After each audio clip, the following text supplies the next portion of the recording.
मोरङको धनपालथान गाउँपालिका 5 की 7 वर्षीय बालिकाको बलात्कारपछि हत्या आरोपमा प्रहरीले उनकै कान्छा काकालाई पक्राउ गरेको छ। अक्षय सरदारकी 7 वर्षीय छोरी आत्तिका सरदारको शव शनिबार बिहान घरबाट करिब 100 मिटर पर दुर्गा आधारभूत विद्यालयको बाटो छेउमा फेला परेको थियो।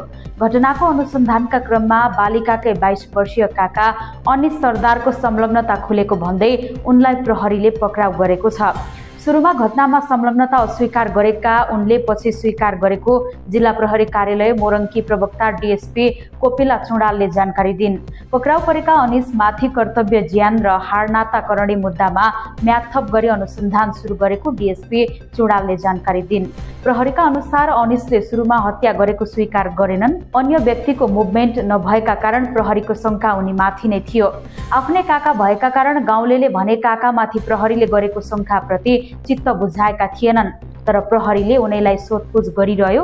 सोधपुछको क्रममा उनले बोली फेरिरहे। कहिले मैले गल्ती गरे भन्दै रोए, कहिले अरूले मार्यो भन्दै सुनाए। उनले हत्या गर्ने व्यक्तिले बलात्कारपछि हत्या गरेर शव फालेको र बलात्कार गर्दा लगाएको कपडा धोएर सुकाएको होला भन्ने कथा पनि सुनाए। तर अनुसन्धान गर्दै जाँदा उनले सुनाएको कथा उनैले गरेको देखिएको छ।